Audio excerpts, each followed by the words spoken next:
यहाँ पर उपस्थित सभी को मेरा नमस्कार, अस्सलाम वालेकुम। 2-3 दिनों से मैं एक्चुअली बाहर हूँ, मुंबई, फिर सोलापुर, फिर भीड़ और फिर भीड़ से घर। नींद नहीं हो पा रही है, ठीक से खाना नहीं मिल रहा है। ऐसा लगा था कि रिज़ल्ट के बाद ज़िंदगी चेंज हो जाएगी, वो चेंज हो चुकी है, लेकिन उस नज़रिए से नहीं। मेरा रिज़ल्ट आया उस दिन, मैं बहुत खुश था। 9-10 मई के बीच में रिज़ल्ट लगेगा ऐसा चल रहा था, क्योंकि ये एग्ज़ाम ऐसी होती है कि इसमें रिज़ल्ट कब लगेगा ऐसी कोई डेट नहीं दी जाती, अचानक बॉम्ब गिर जाता है। और 9-10 तारीख को बॉम्ब गिर सकता है ऐसा बताया जा रहा था। तो मेरा रूम था पूना में, दोस्त के रूम पर मैं रहता था। तो वहाँ से मैं 10 मिनट की दूरी पर साइबर कैफ़े था, मेरे पास खुद का कंप्यूटर नहीं था, तो मैं साइबर कैफ़े गया सुबह 10 बजे 9 तारीख को, और 10 बजे से लेकर 4 बजे तक मैं साइबर कैफ़े में बैठा रहा, खाना नहीं खाया, थोड़ा नाश्ता मैंने किया था। 4 बजे तक कोई रिज़ल्ट नहीं आया। एक वेबसाइट में खोल कर बैठा था, फेसबुक, और वो यूपीएससी की वेबसाइट, और उस पर कोई रिज़ल्ट नहीं आया। बहुत बोर हो चुका था। मैंने कहा चलो अब जाकर सो जाते हैं, कल 100% लग जाएगा। रूम पर गया, थोड़ी नींद हुई 1-2 घंटे की, बाद में 12 बज गए, फिर नींद ही नहीं आ रही थी, क्योंकि बहुत ज़्यादा एक्साइटमेंट थी, बहुत ज़्यादा भी डर भी था उसका मुझे, क्योंकि मैं क्यों ऐसा हो रहा था ये आपको आगे चल के बताऊँगा ही, आपको समझ में आ जाएगा कि वो दिन कितना अहम था मेरे लिए। तो नींद नहीं आई, फिर सुबह 6 बजे रेडी हुआ, 10 बजे फिर साइबर कैफ़े में जाकर बैठा, 10 बजे से 4 बजे तक वेट किया, फिर भी रिज़ल्ट नहीं आया। बहुत ज़्यादा, एक एक मिनट मेरे लिए इनटॉलरेबल था। और 4 बज गए, बहुत नींद आ रही थी तब, क्योंकि मेरी नींद नहीं हो पाई थी। तो मैंने सोचा कि अब सब गया, चूल्हे में जाकर सो जाते हैं, अगर पास हो जाऊंगा तो दोस्त कॉल करके बता देंगे। तो मैं निकला और 5 ही मिनट में चलता गया, मेरे रूम के वे पर ही था मैं, और मेरे दोस्त का मुझे फ़ोन आया। वो दोस्त मेरे लिए बहुत ही ज़्यादा अहम है, और उसने मुझे कहा अंसार कॉन्ग्रेचुलेशंस। तो बहुत बता नहीं सकता लफ्ज़ों में कि वो कितना अहम वक्त था, और मेरी हार्ट बीट्स, मेरा बॉडी टेम्परेचर कितना उस वक्त बढ़ गया था। मैंने कहा भाई रुक जा, मैं पहले जाता हूँ फिर चेक करता हूँ। मैं दौड़ता हुआ गया साइबर कैफ़े में, वेबसाइट खोली, वहाँ पर 5 मिनट के बाद ही वो PDF अपलोड हो चुका था। मेरा 361 ऑल इंडिया रैंक आया था, बहुत अच्छा रैंक था, एक्सपेक्टेड उससे थोड़ा ज़्यादा था, लेकिन 361 में मैं सेटिस्फाइड था, क्योंकि मेरी सिचुएशन बहुत वीक थी और मुझे कुछ ना कुछ तो ज़रूर चाहिए था। 4 साल से मैं बहुत स्ट्रगल कर रहा था, तो बहुत ज़्यादा खुश हुआ। घर वालों को फ़ोन लगाया, अब्बू को पहला कॉल किया, तब भी वो रिक्शा चला रहे थे, आज भी वो रिक्शा ही चलाते हैं, पैर हमारे हमेशा ज़मीन पर रहने चाहिए। कॉल किया अब्बू को, तो रिक्शा चला रहे थे, तो फ़ोन पे आवाज़ नहीं, बात नहीं हो पाई। उन्होंने कहा मैं बाद में बात करता हूँ। मैंने कहा यार इतना इंपॉर्टेंट दिन है, आज भी बात नहीं हो पा रही है। फिर दीदी को कॉल किया, घर पे अम्मी को बताया, सब लोग बहुत खुश हुए, रो रहे थे, सारी चीज़ें चल रही थी। पता नहीं चल रहा था कि रिएक्ट कैसे करना है आज, क्योंकि जो सपना हमने बहुत जल्दी देख लिया था उम्र में, मेरे घर वालों ने जो सपना देखा था वो सपना पूरा हो चुका था। तो बहुत सब लोग खुश थे। फिर सब लोगों से बातचीत हुई, मीडिया वगैरह वगैरह सारी चीज़ें आपने देखी। 2012 के बाद 2012-13 में एक छुट्टियाँ चल रही थी BA की, मेरी फर्स्ट ईयर की, और मुझे किताबें खरीदनी थी, और किताबें खरीदने के लिए मेरे पास पैसे नहीं थे। 16,000 रुपये तक का वो किताबों का खर्चा था। तो मैंने पार्ट टाइम जॉब किया। मेरी जो हॉस्टल था, उस हॉस्टल से जहाँ पर मैं जॉब करता था पार्ट टाइम जॉब, वो ऑफिस 8 किलोमीटर था। तो साइकिल के ऊपर मुझे धूप में 8 किलोमीटर जाना पड़ता था, 8 किलोमीटर आना पड़ता था, 8 घंटे काम करना पड़ता था। 16,000 रुपये की कमाई तब होगी। तो मैंने बुक्स परचेज़ कर ली। वहाँ पर एक मुझे रिक्शा वाले अंकल मिले थे, जो बताते थे कि वो भविष्य भी देखते हैं। तो मैं एक्चुअली बिलीव नहीं करता इन सारी चीज़ों में, पर वो बोल रहे थे कि भाई देख लो देख लो देख लो, कोई पैसे नहीं लूँगा आपसे, जस्ट हाथ देखकर मैं आपको बता देता हूँ। तो उन्होंने बताया कि भाई आपको क्लास 1 पोस्ट नहीं मिलेंगी, क्लास 2 मिल जाएगी। मैंने कहा यार ऐसा कुछ नहीं होता, मेहनत का सब पार्ट होता है, मैं आपको बता दूंगा, रिजल्ट लगने के बाद आपको पता चल जाएगा। और वो गलत साबित हुए। तो गालिब ने कहा है कि हाथों की लकीरों पर मत जा, ए गालिब, नसीब तो उनके भी होते हैं जिनके हाथ नहीं होते।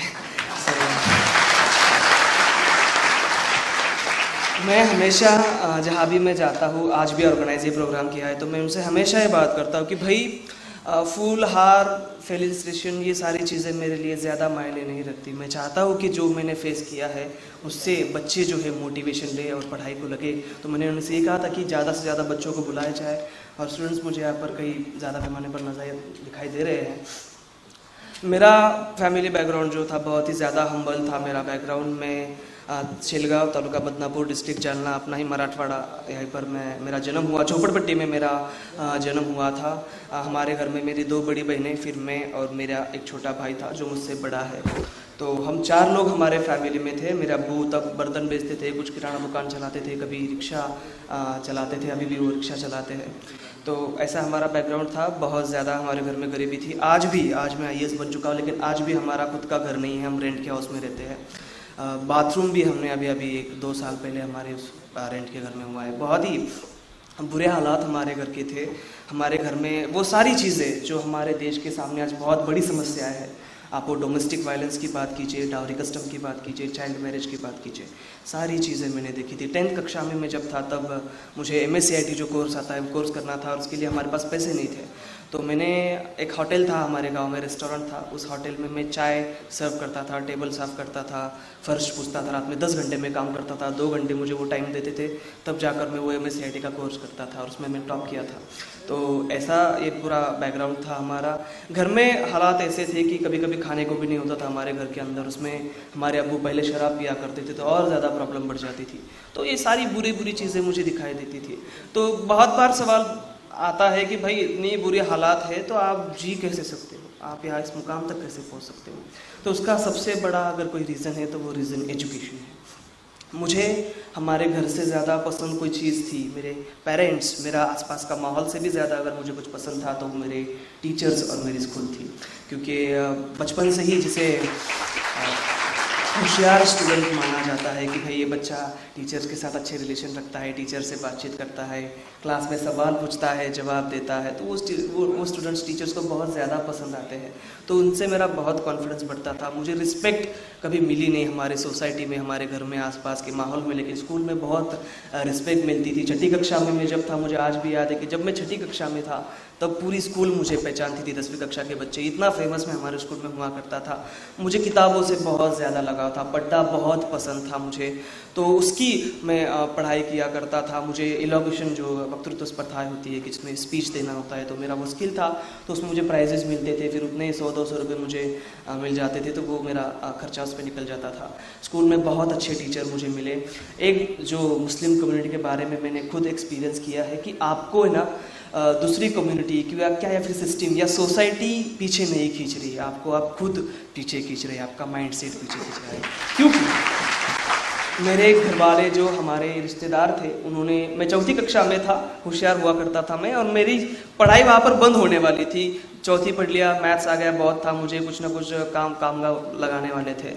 हमारे घर वाले रिश्तेदार जो थे वो बोल रहे थे कि ज़्यादा पढ़ाई करके क्या करना है, इसको कौन सी नौकरी मिलने वाली है। ये हर सवाल पूछा जाता है माइनॉरिटीज़ के बच्चों से, हमारे मुस्लिम कम्युनिटी के, और ये दूसरे नहीं पूछते, आपके घर वाले ही आपको ये सवाल पूछते हैं।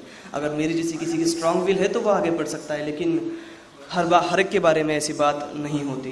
तो हमारे अब्बू गए TC निकालने के लिए 4ठी कक्षा से मेरी, तो वहाँ पर पडुलकर नाम के हमारे टीचर थे जिन्हें मैं बहुत प्यार करता हूँ, आज भी मिले नहीं बहुत सालों से मुझे वो।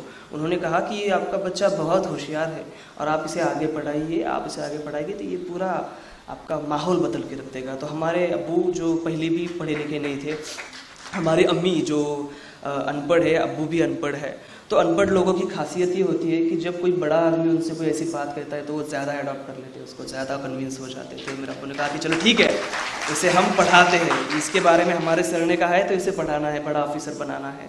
तो मैं ऐसे तरह से मेरी पढ़ाई शुरू हुई। इतनी बुरी हालात थी कि जो खिचड़ी वगैरह मिलता था हमारे वक्त, उसमें वो खिचड़ी में खाया करता था, घर पे खाना खाने का इसलिए अच्छा होता नहीं था।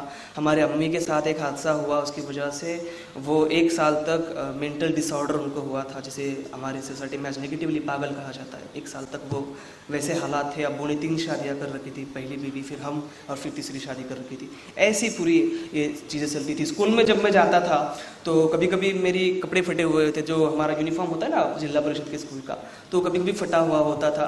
और हमारे स्कूल इतनी अच्छी थी कि कितना भी होशियार बंदा हुआ, अगर वो रूल नहीं फॉलो करता तो बहुत पीटते थे। तो मैं पिटना नहीं चाहता था सबके सामने, तो मैं क्या करता था कि जब भी ऐसे मेरे कपड़े फटे हुए, सिलाने के लिए टाइम नहीं है, पैसे नहीं है, 10 बजे से 10:30 बजे तक परिपाठ चलता था, जिसमें राष्ट्रगीत, न्यूज़ बताते थे, स्टोरीज बताते थे, सुविचार बताते थे। वो होने के बाद में 10:30 बजे के बाद सब लोग अंदर चले जाते थे। तो वो सब अंदर जाने के बाद मैं छुपके से जाकर क्लास में बैठ जाता था। वाइट शर्ट पहना हुआ था, पैंट कौन से रंग की पहनी है पता नहीं चलती थी किसी को। तो ऐसी ये पूरी हालात थे। 1-2 इंसिडेंट्स बता रहा था। मुझे चिकन बहुत पसंद है लेकिन वो भी मुझे बहुत कम मिलता था। फिर हमारे स्कूल के जिला परिषद के स्कूल में खिचड़ी में कभी कभी कीड़े आ जाते थे तो वो नॉनवेज हो जाता था एक किस्म का। तो इस तरह के ये पूरे हालात थे। 10th मेरा हुआ, मुझे साइंस मैथ बिल्कुल पसंद नहीं था। 10th में मैंने डिसाइड कर लिया कि मुझे बहुत बड़ा ऑफिसर बनना है, लेकिन बड़ा ऑफिसर क्या होता है ये मुझे पता नहीं था, क्या करना पड़ता है ये भी पता नहीं था। अवेयरनेस मराठवाड़ा में बहुत कम है, तो मुझे बड़ा ऑफिसर बनना था, इतना तब डिसाइड हो चुका था। 11th-12th मैंने साइंस आर्ट्स से किया।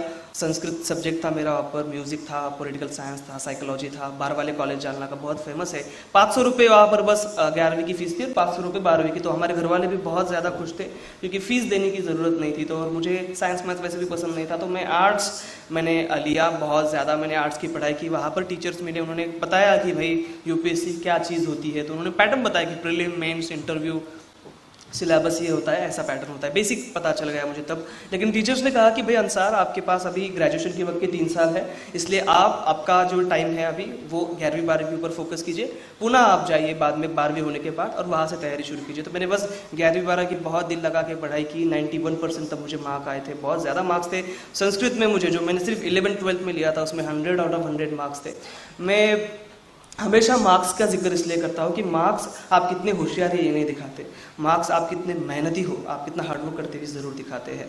तो 91% मार्क्स मुझे तब आए थे, तभी मुझे चश्मा लग चुका था और मैंने फिर डिसाइड किया कि अब मैं पुणे जाना चाहता हूँ। हमारे फैमिली का, मेरे जो ये सक्सेस है, सक्सेस के पीछे बहुत सारे लोगों का हाथ है। वो मेरे घर वाले, मेरा भाई, उसके बाद में मेरे दोस्त, मेरे टीचर्स और वेल विशर्स, इनका बहुत बड़ा रोल है। तो मेरे फैमिली का 2 बहुत अहम रोल रहे था। एक था वो फाइनेंशियल लेवल पर था कि भाई एक रिक्शा चला रहा है, उसको खुद खाने के लिए नहीं है, वो अपने बेटे को पेट काट कर पैसे भेज रहा है। मेरा भाई जो 6ठी कक्षा में स्कूल छोड़ चुका था क्योंकि एक तो घर में पढ़ाई का माहौल नहीं था। मेरे घर वालों ने कभी मुझसे बैठकर कहा नहीं कि अंसार पढ़ाई करो, हमें ही करना पड़ता था।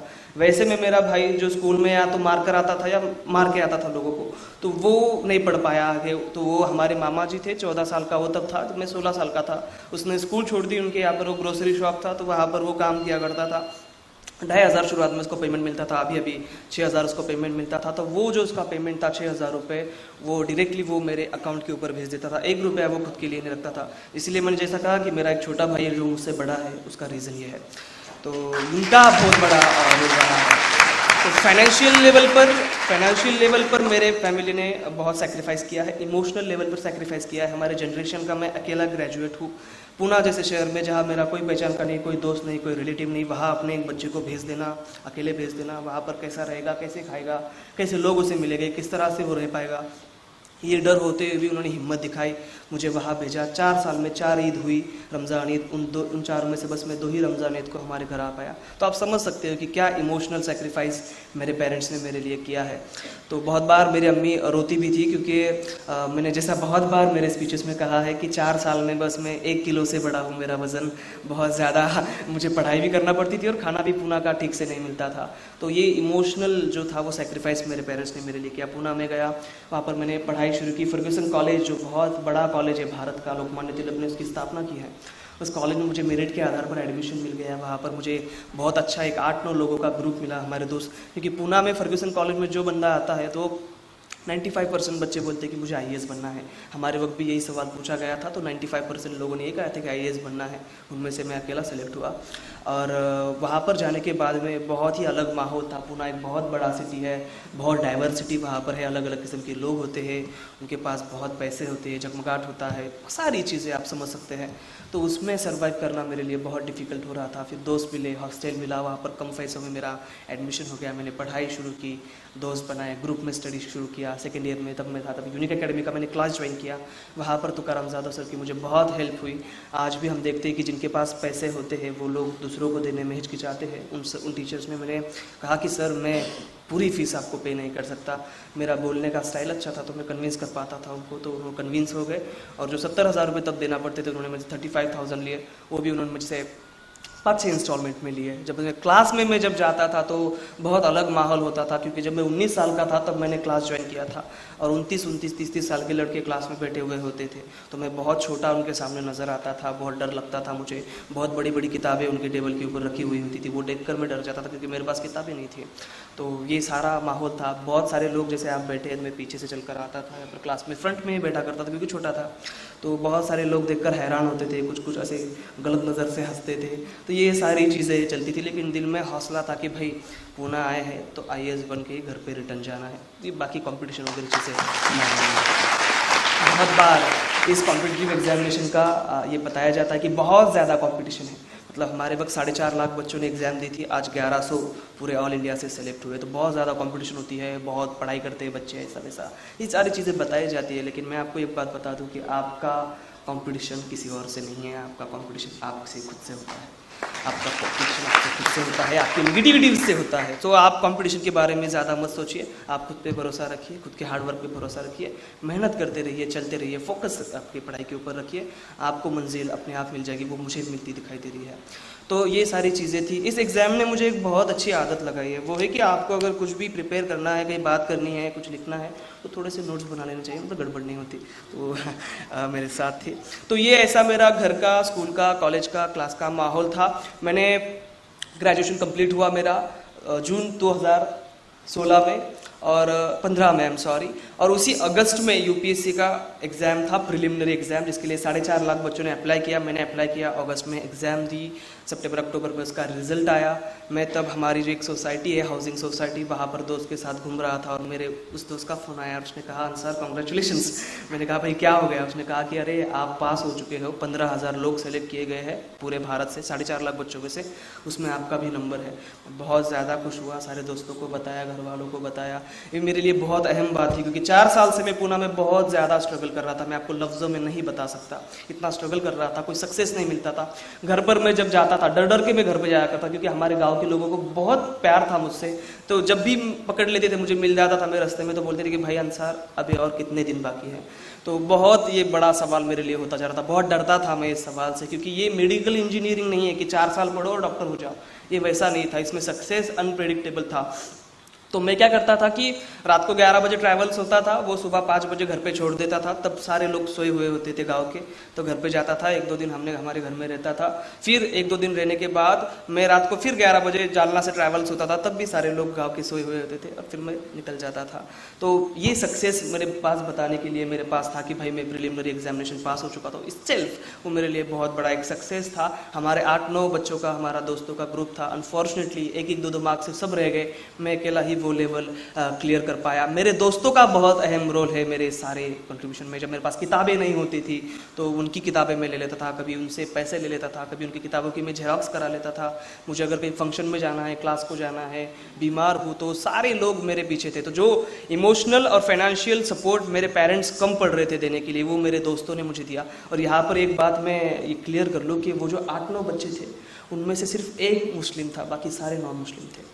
हमारे लिए मज़हब कोई ज़्यादा मायने नहीं रखता था, आइडेंटिटी मायने नहीं रखती थी, वो इंसान, वो ह्यूमन बीइंग, उसका हार्डवर्क ये ज़्यादा हमारे लिए मायने रखता था। और वही एनर्जी थी मेरे लिए मेरे दोस्तों की। तो अनफॉर्चुनेटली वो बंदे थोड़ा पीछे रह गए। अभी इस साल वो ज़रूर क्लियर करके आप पढ़ेंगे उनके बारे में। तो मैं अकेला पास किया। फिर मेंस था, मेंस का एग्जामिनेशन मुंबई में होता था। 100 दिन का पीरियड मेरे पास था और मेरी कंपटीशन हमारे देश के जो 15,000 लड़के सेलेक्ट किए गए थे उनके साथ ही बहुत ज़्यादा उनकी पढ़ाई होती थी। इतनी पढ़ाई कि मेरी उम्र 21 साल, 25-26 साल के बच्चे 4-4 साल उन्होंने 4-4 एग्जाम दे चुके थे। मैंने तो पहली एग्जाम दी थी, 4-4 बार वो रिटर्न लिख चुके थे, तो उनके साथ कंप्लीट मुझे करना था। तो एक बहुत बड़ा स्ट्रगल था। 100 दिन मैंने दिन का रात किया, बहुत ज़्यादा पढ़ाई की, इतनी ज़्यादा पढ़ाई की कि जब मैं मेरे स्टडी टेबल के ऊपर बैठता था तो पढ़ते पढ़ते मुझे नींद लग जाती थी। तो जब मैं आंखें खोलता था मैं बैठे बैठे सुबह 6 बजे तक सोया हुआ था। इतनी बड़ी, तो पीठ का दर्द आज में मुझे होता है। तो इतनी ज़्यादा मेरी पढ़ाई हो जाती थी, इतना मेरा चश्मे का नंबर बढ़ चुका था कि जब मैं पुणे गया तो मैं चश्मा निकाल कर देख सकता था, लेकिन आज अगर मैं चश्मा निकाल दे तो मैं कुछ भी नहीं देख सकता। इतना ज़्यादा पढ़ाई, मुझे हार्डवर्क करना पड़ा, इतना ज़्यादा लिखना पड़ा, सारी चीज़ें। मुंबई में एग्ज़ाम हुआ, मुंबई में एग्ज़ाम था, 6 दिन एग्ज़ाम चलता था। एक दिन में 2 पेपर होते थे, एक पेपर को आपको 3 घंटे टाइम मिलता था, 4000 वर्ड्स लिखने होते थे, 20 क्वेश्चन उसमें होते थे। तो 3 घंटे वो 4000 वर्ड्स लिखो, फिर उसके बाद में 2 घंटे का गैप, फिर 3 घंटे 4000 वर्ड्स के साथ दिन में 6 घंटे लिखना पड़ता था, 8000 वर्ड्स वो हो जाते थे। इतना भी मेरे साथ कोई छोटा बच्चा कर लेता है, लेकिन उसके बाद में 1 दिन की छुट्टी होनी चाहिए, वैसा भी कुछ नहीं था। अगले दिन आपको फिर से पेपर देना होता था। 6 दिन ये प्रोसेस चलता रहा। इतना कि सर ने जैसा बताया कि अंगूठा मेरा नीचे से सूज जाता था, मतलब बहुत तकलीफ उसको होती थी, तो वो गर्म पानी में डालकर आधा घंटे रख दिए कि वो ठीक हो जाता था। तो ये ऐसा सारे माहौल था। एग्ज़ाम मैंने बहुत अच्छा लिखा, बहुत ज़्यादा लिखना पड़ता था। मेरे जो 2 दोस्त आज सेलेक्ट हुए हैं वो कहते थे कि भाई 1750 मार्क का ये मेंस का एग्जामिनेशन था, और इस 1750 में से किसका 100 मार्क का लिखने का रह गया, किसका 200 मार्क का लिखने का रह गया। लेकिन मैंने इतना ज़्यादा लिखा था कि मेरा बस 12 मार्क का पेपर लिखने का रह चुका था 1750 में से। बहुत ज़्यादा मैंने लिखा था मैंने। उसमें मुझे 1750 में से 693 मेरा मेंस का स्कोर आया, अभी पता चला। उसके बाद में दिसंबर में एग्ज़ाम हुआ। फरवरी में अब मेरा लाइफ ऐसा है कि थोड़ा सा मैं एक प्रॉब्लम से निकलता हूँ कि दूसरे मेरे पर आकर टपक जाती है। तो अच्छी सारी चीज़ें चल रही थी। 9 फरवरी का दिन आया, मेरे जीजू थे, मेरी बड़ी बहन, उसकी उम्र 26 साल है, उसको एक 7 साल का, एक 2.5 साल का बच्चा है। हमारे जो जीजू थे वो थोड़े से अल्कोहलिक थे, बहुत प्यार करते थे दीदी से, लेकिन घर के डिस्प्यूट्स थे उनके, तो अल्कोहलिक इतने ज़्यादा हुए कि उसमें उनकी डेथ हो गई। 28 साल उनकी, 28-29 साल उम्र थी। 9 फरवरी को ये सब हुआ। सारी जिम्मेदारी अब मुझ पर थी, क्योंकि भाई तो मामा के यहाँ काम कर रहा है, अब्बू रिक्शा चलाते हैं, कोई सपोर्ट नहीं था, तो मेरे ऊपर बहुत बड़ी जिम्मेदारी थी। फिर भी मेरी बहन बहुत स्ट्रांग थी, आज भी वो बहुत स्ट्रांग है। 3 दिन के बाद उसने मुझे कहा कि अंसार, आप ये सेकंड लेवल भी क्लियर करने वाले हो, आप अगली तैयारी के लिए पुणे चले जाओ, यहाँ पर रुकोगे तो आपकी तैयारी नहीं होगी। तो मैंने उनकी बात सुनी, मैं पुणे जाकर फिर से तैयारी को लग गया। 19 फरवरी शिव जयंती का दिन था, मुझे उस दिन बहुत बड़ा गिफ्ट मिला। उसी दोस्त ने मुझे कॉल किया, कहा अंसार कॉन्ग्रेचुलेसन, रिजल्ट लग गया। उन 15,000 बच्चों में से सिर्फ 2,800 बच्चे भारत से पास किए गए हैं इंटरव्यू के लिए, और उन 2,800 में आपका भी नंबर आता है। बहुत मैं खुश हुआ, क्योंकि 10 दिन हो चुके थे जीजू को एक्सपायर होने में। घर पे बताया, सब लोग बहुत खुश हुए।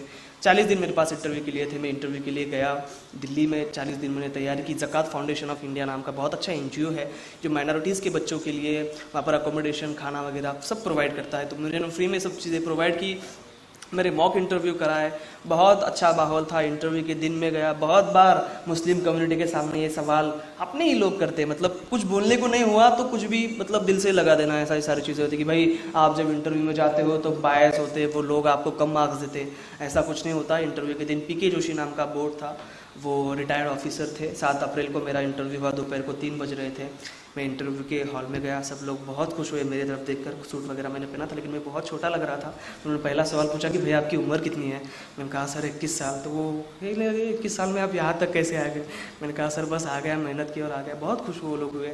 इंटरव्यू मेरा 28-29 मिनट चला, और जो सवाल आप लोगों ने पढ़ा होगा पेपर में कि मुझसे पूछा गया, ऐसे अपने माँ बाप की उम्र के वो लोग होते हैं 60-65 के, ऐसे ही गप्पा चल रहा था। तो उन्होंने पूछा कि अंसार आप शिया हो या सुन्नी हो। मैंने कहा सर मैं इंडियन मुस्लिम हूँ, बाकी की चीज़ों पर मेरा। तो एक OBC, एक मुस्लिम, इससे भी ज़्यादा मैं अहमियत देता हूँ एक इंडियन होने पर अपने। तो ये सवाल का जवाब उन्हें बहुत पसंद आया। बहुत अच्छा मेरा इंटरव्यू हुआ, हंसी मजाक हुए, गप्पे हुए सब। मुझे बिल्कुल उन्होंने एक भी ये सब मुश्किल सवाल नहीं पूछा, क्योंकि बहुत बार आप सर तो एक्सपीरियंस्ड है कि बहुत ज़्यादा कभी कभी मुश्किल वाला इंटरव्यू होता है, इतना कि कुछ बच्चे इंटरव्यू हॉल में से आने के बाद में रोने लग जाते हैं। तो मेरे साथ ऐसा कुछ नहीं हुआ, बहुत अच्छे लोग थे, देव मानुस से मराठी में कहते वैसे लोग थे।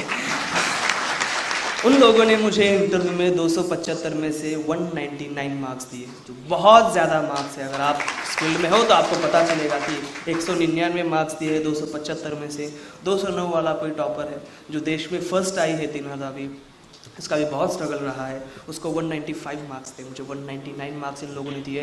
कोई बायस नहीं होते ये लोग सिर्फ आपकी सोच देखते हैं कि आपकी सोच क्या रखते हो, आप किस मज़हब से आते हो, ये चीज़ें उनके लिए मायने नहीं रखती। इंटरव्यू हुआ, फिर मैंने आपको रिज़ल्ट कैसे लगा ये सारी चीज़ें बताई। बहुत खुशी का माहौल था, बहुत ज़्यादा मेरा स्ट्रगल हुआ। और रिज़ल्ट लगने के बाद मैंने डिसाइड किया कि भाई ठीक है, मेरे हेल्थ के ऊपर थोड़ा इफेक्ट होगा, थोड़ा सा हेक्टिक होगा। मेरे भी आप आंखें देख रहे थे, थोड़ी सी लाल हो चुकी है, खाना ठीक से नहीं हो रहा है, टाइम पर नींद नहीं हो रही। लेकिन मैंने डिसाइड किया था कि मैं ज़्यादा से ज़्यादा अपने मराठवाड़ा के लोगों तक जाऊँगा, फिर किसी भी कम्युनिटी के बच्चे हो उन तक जाकर मैसेज दूंगा कि भाई देखिए, अगर मैं हो सकता हूँ तो कोई भी हो सकता है।